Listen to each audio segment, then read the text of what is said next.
The crisp autumn air cut through my thin cardigan as I stood frozen on Deanna's driveway, staring at my husband's silver Audi. My stomach twisted into a painful knot.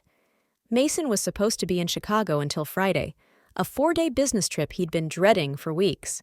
Yet here was his car, parked carelessly in my best friend's driveway at 11 o'clock on a Tuesday morning. I checked my phone again, rereading his text from 3 hours ago. "Meetings all day. Miss you, babe." My fingers trembled as I slipped the phone back into my purse.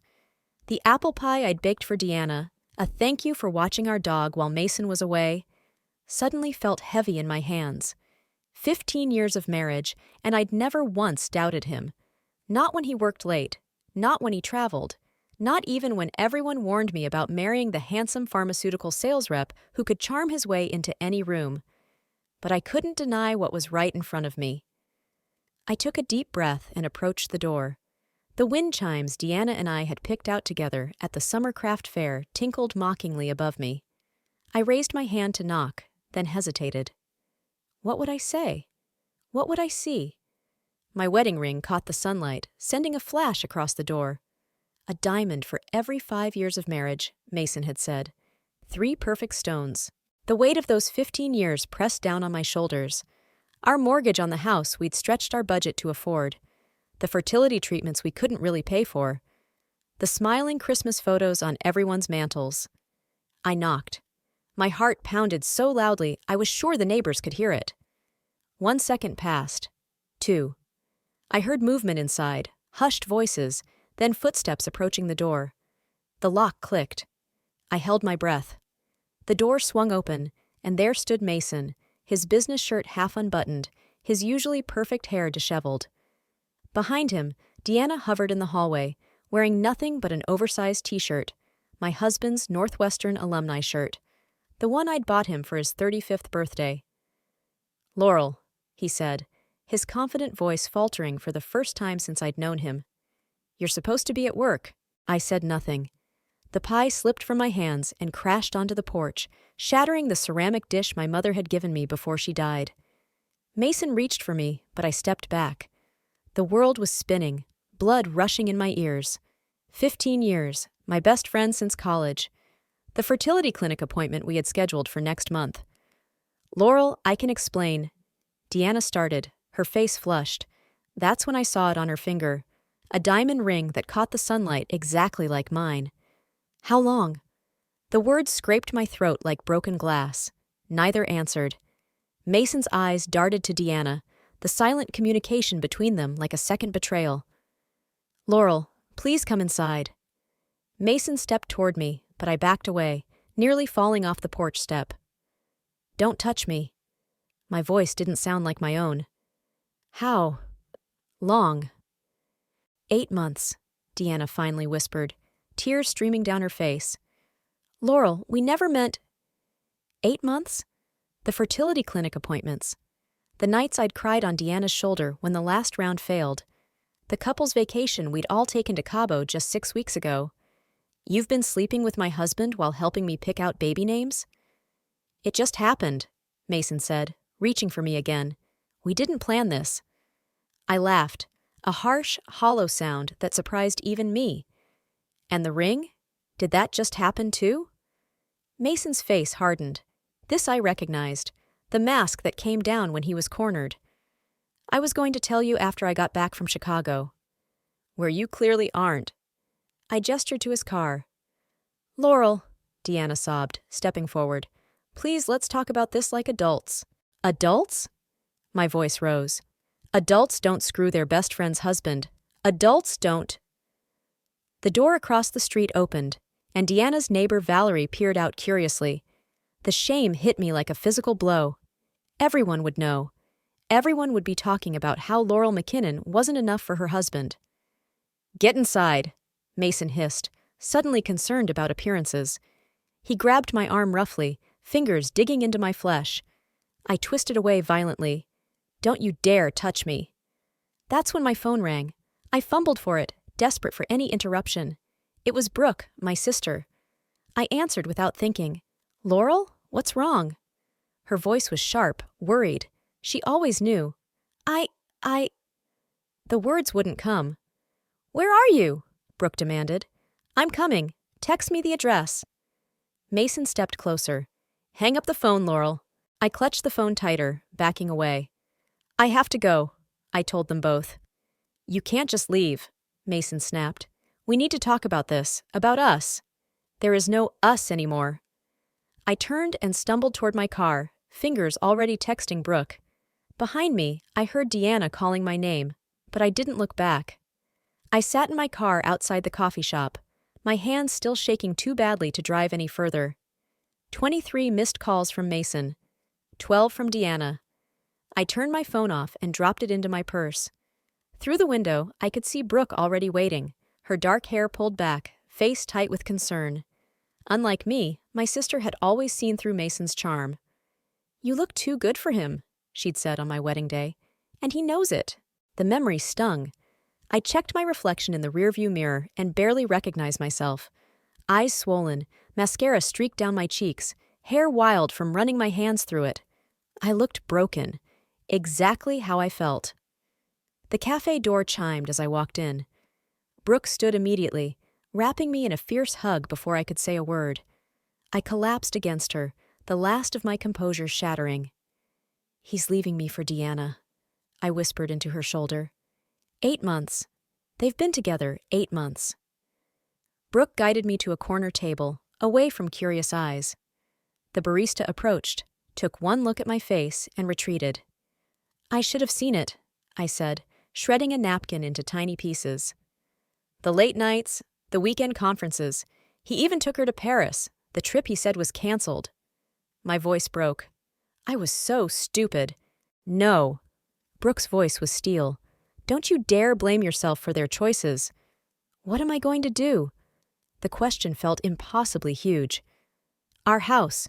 The fertility treatments were still paying off. My job is 20 minutes from his office. I see his building every day. "You'll stay with me until we figure it out," Brooke said without hesitation. "First thing tomorrow, we're calling Melanie." "Melanie Patel?" I blinked. "Your divorce attorney friend?" Brooke nodded grimly. "Mason might be thinking with his dick right now, but trust me, he's already planning how to protect his assets. You need to move faster." My phone buzzed in my purse. I'd forgotten to fully power it off. I pulled it out to see a text from an unknown number. "This is Valerie, Deanna's neighbor. Are you okay? I have photos if you need them for a lawyer." I showed Brooke the message. "Well, damn," she said, a hint of satisfied surprise in her voice. "The sisterhood comes through." For the first time since I'd seen Mason's car, I felt a flicker of something other than despair. Not hope, exactly. Something harder, colder. "I've been saving for another round of IVF," I said quietly. $30,000. Mason doesn't know about it." Brooke's eyes widened, then narrowed. A slow, fierce smile spread across her face. "That's your new beginning fund," she said, "and we're just getting started." Melanie Patel's office exuded confidence, all glass, steel, and purpose. Just like the woman herself, who greeted me with a firm handshake and knowing eyes that had seen 1,000 stories like mine. "Take everything," Brooke urged as we waited for Melanie to return with coffee. But despite everything, 15 years of marriage couldn't be erased overnight. "I just want what's fair," I insisted. Brooke's laugh was bitter. "Was it fair when he spent your fertility money taking Deanna to Paris?" The coffee cup trembled in my hand. "What?" "I did some digging," Brooke admitted, looking slightly guilty. "That canceled Paris trip? It wasn't a business expense like he told you. He paid for it from your joint account, $10,000, the same month you were told to wait another cycle before trying again because of budget concerns." The betrayal hit differently this time. Not the hot shock of yesterday, but something colder, deeper. Melanie returned, tablet in hand. "Infidelity works in your favor," she said, getting straight to business. "Especially if he's used marital assets to fund the affair. I need you to document everything. Credit card statements, bank withdrawals, text messages." "The problem is," I said quietly, "I don't have access to his personal accounts." Melanie's smile was tight. "But we have subpoena power, and judges don't look kindly on men who drain family resources for affairs." My phone buzzed. Mason again. But the text that followed froze me. I'm at your office. We need to talk. People are asking where you are. He's at my workplace, I whispered. I called in sick. I can't face everyone knowing. That's exactly what he's counting on, Melanie said, eyes hardening. Shame keeps women quiet. Quiet women get less in divorce settlements. I can't just... You don't have to face him, Brooke interrupted. But you can't hide forever either. Melanie handed me a form. This is a temporary restraining order. Given his aggressive behavior yesterday and showing up at your workplace, we have grounds. The form swam before my eyes. A restraining order against Mason, the man who'd held my hand through my father's funeral, who'd nursed me through pneumonia 3 winters ago. If I do this, there's no going back, I whispered. Brooke squeezed my hand. Honey, there was no going back the moment he put a ring on Deanna's finger. I picked up the pen, my hand surprisingly steady now. As I signed my name, another text arrived from a colleague. Mason's making a scene, says you're having mental health issues, HR's involved, call me. He's trying to discredit you, Melanie said grimly. Classic move, we need to act fast. I looked up at her. What's the next step? We file the restraining order today. Then you and I are going to your workplace, together. The familiar glass doors of Westridge Marketing felt suddenly foreign as Melanie and I approached. My colleagues' faces pressed against the conference room windows, not even pretending not to stare. Through the glass, I could see Mason gesturing dramatically to Tanya, our HR director. Ready? Melanie asked quietly. No, I wasn't ready. But I nodded anyway. The office fell silent as we entered. I felt the weight of 26 pairs of eyes as we walked past the cubicles where I'd worked for 7 years, where I'd brought Mason to the Christmas party just 5 months ago, where he'd charmed everyone with stories about our plans for a family. Laurel! Mason's voice boomed across the office as he spotted me. He moved toward us, arms outstretched, face a perfect mask of concern. Thank God. Everyone's been so worried. Melanie stepped forward. Mr. McKinnon, I'm Melanie Patel, Mrs. McKinnon's attorney. This is for you. She handed him the restraining order. You are legally required to maintain a distance of 100 feet from my client. The performance dropped from Mason's face like a stone. You're kidding me. He looked at me, eyes narrowing. This is your idea of handling things like an adult? Running to a lawyer? Like you ran to Deanna? The words left my mouth before I could stop them. Gasps rippled through the office. Mrs. McKinnon has documentation of your misuse of marital funds and evidence of your infidelity, Melanie continued calmly. Any attempt to damage her professional reputation will be added to our filing. Mason's face contorted with rage. You think anyone will believe you? After your breakdown last year when the IVF failed? The cruelty of using that against me stole my breath. I'd spent 3 days in bed after our second failed round, devastated. He'd seemed so supportive then. Actually, a voice said from behind me, we do believe her. I turned to see Tanya, arms folded. Mason, you need to leave. Now. You can't be serious, he spluttered. She's clearly unstable. The only person causing a scene here is you, Tanya replied evenly. And Deanna already called looking for you. Something about a ring mix-up? Her eyes flicked meaningfully to me. A collective intake of breath swept through the office. Mason's face drained of color. For the first time, he looked cornered. This isn't over, he hissed, backing toward the door. 15 years, Laurel. I gave you 15 years of my life. And I gave you 15 years of mine, I replied, my voice steady despite the trembling in my chest. The difference is, I kept my vows. As he stormed out, Tanya approached me. You should have told me, she said softly. He's been spreading rumors all morning. Said you had a psychotic break. I swallowed hard.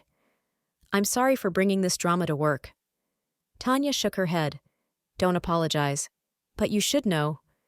She hesitated, then continued. Deanna's been calling clients, saying she's taking over your accounts while you're recovering. 3 days later, I stood in what used to be our bedroom, filling boxes with my life. Brooke waited downstairs, watching for Mason despite the restraining order. Melanie had arranged a court-approved visit to collect my belongings while he was supposedly at work. I folded my wedding dress, preserved in acid-free tissue for 15 years, and placed it on the donate pile. The diamond earrings he'd given me for our 10th anniversary went into my jewelry case. Anything with sentimental value that couldn't be converted to cash stayed behind. "Just the essentials," Melanie had advised. "We'll get the rest in the settlement." In the bathroom, I opened the medicine cabinet and froze. The fertility medications were gone, thousands of dollars worth of hormones and injections. My hand trembled as I picked up a pink Post-it note stuck to the shelf. "Deanna might need these more than you. She's younger." The cruelty stole my breath. I crumpled against the tile wall, chest heaving. "Laurel?" Brooke called from downstairs. "Everything okay?" I swallowed the sob rising in my throat. "Fine," I called back, my voice barely steady. The mirror reflected a woman I was still getting to know. Pale, yes, but with something steely in her eyes that hadn't been there before. I snapped a photo of the Post-it note and texted it to Melanie. Her response was immediate. "Documented. This helps us." As I moved to our home office, I remembered Mason's meticulous record-keeping. His passwords had always been variations of the same pattern: our anniversary, his college jersey number, his mother's maiden name. I tried a combination on his laptop. Locked. Another. Nothing. On the third try, his birthdate and our street number, the screen unlocked. A familiar email interface opened automatically. Scanning recent messages, my blood ran cold. Emails to our fertility clinic, canceling appointments I hadn't known about. Exchanges with a real estate agent about houses in Boston, where Deanna's family lived. And receipts for a second diamond ring, the one I'd seen on Deanna's finger, purchased 6 months ago. Not impulsive at all. But it was the email from Westridge's biggest client that stopped my heart. "Mason, as discussed, we're excited to have Deanna join the project team. Her experience with pharmaceutical marketing will be invaluable. Looking forward to the transition meeting next week." Pharmaceutical marketing. Mason's industry, not mine. They were planning to poach my biggest account, 60% of my annual commission. "Brooke," I called, my voice oddly calm. "Bring your phone up here. I need to take pictures of some emails." As I documented each betrayal, something crystallized within me. This wasn't just about the affair. This was a calculated dismantling of my entire life. Personal, financial, professional. "What are you thinking?" Brooke asked, watching my face. "I'm thinking," I said slowly, "that I've been playing by the wrong rules." "You're sure about this?" Tanya asked, sliding the printed emails across her desk. We'd been in her office for nearly 2 hours, mapping out a counteroffensive. "Absolutely," I replied, my voice stronger than I'd felt in days. "They didn't just want to leave me. They wanted to destroy me." Tanya nodded grimly. "That client meeting is scheduled for tomorrow afternoon. Deanna was planning to coincidentally be there." "Not anymore." I tapped the new meeting invitation Tanya had drafted. "I'll be there instead." "With receipts," Tanya added, gesturing to the evidence we'd compiled. "Pharmaceutical companies don't like scandals or conflicts of interest." My phone rang, Brooke calling from outside. I thanked Tanya and headed to the parking lot, where Brooke waited with a grim expression. "He's been at the house," she said without preamble. "The locks are changed."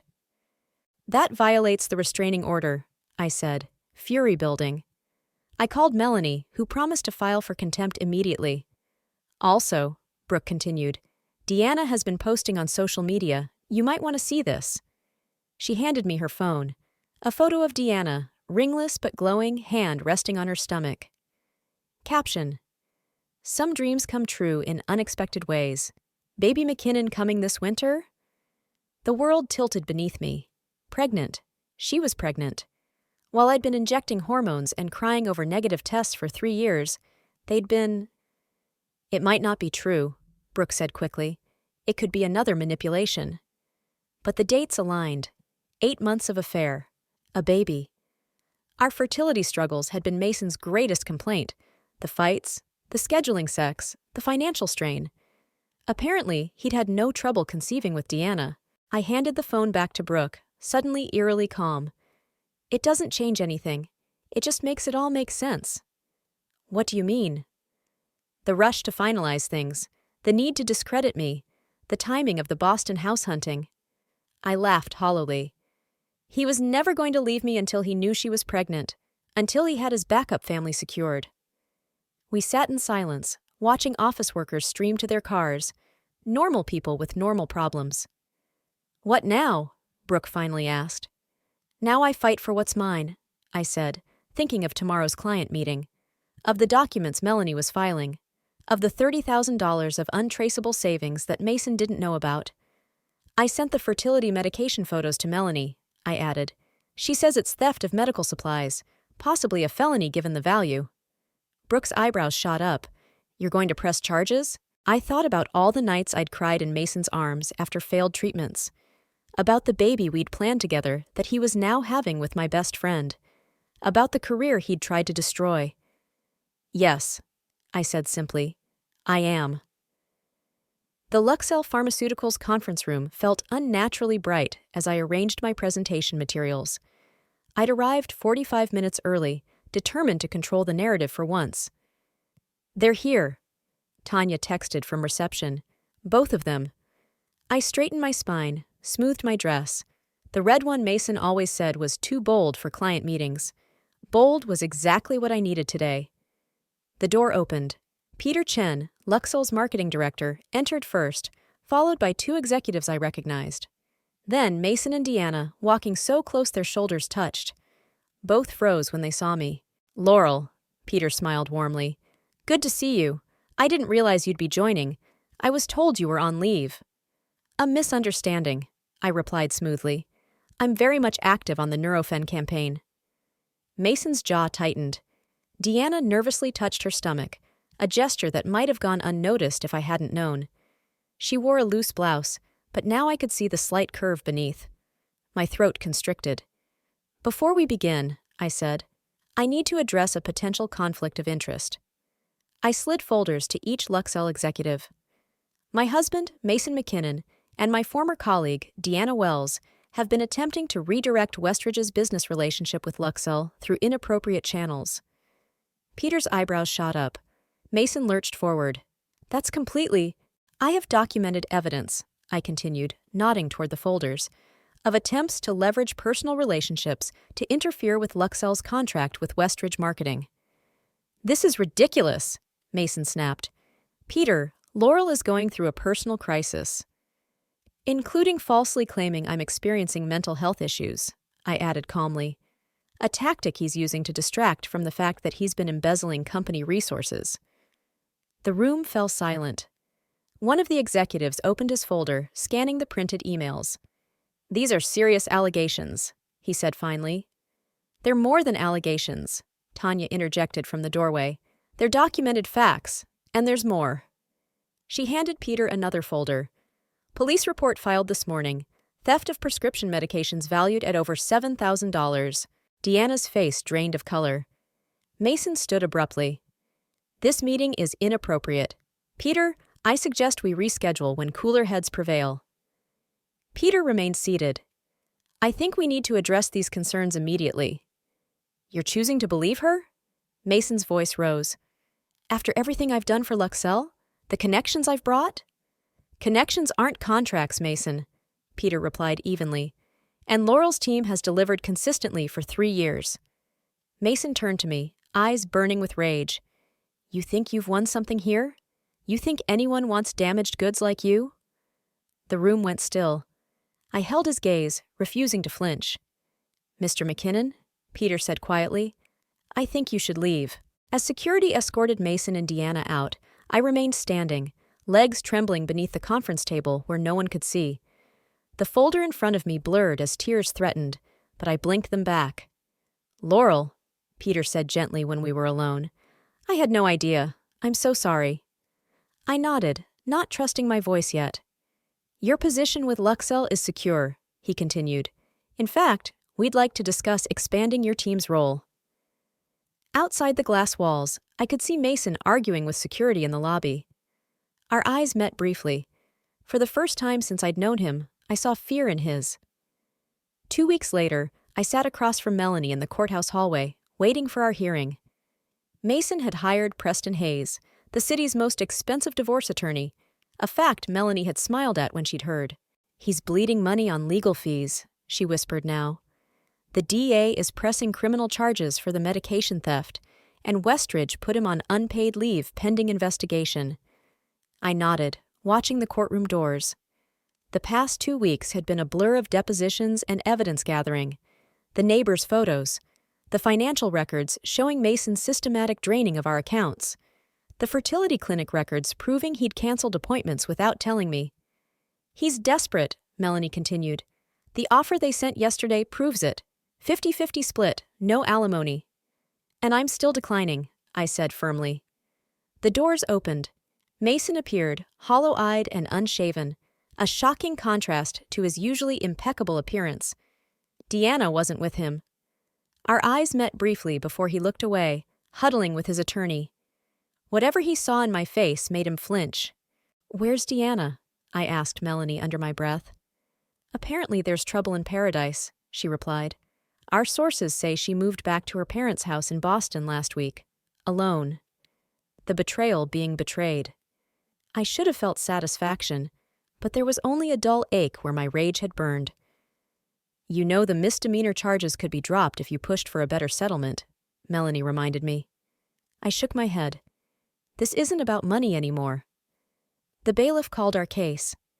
As we rose, Mason approached, his attorney trying unsuccessfully to hold him back.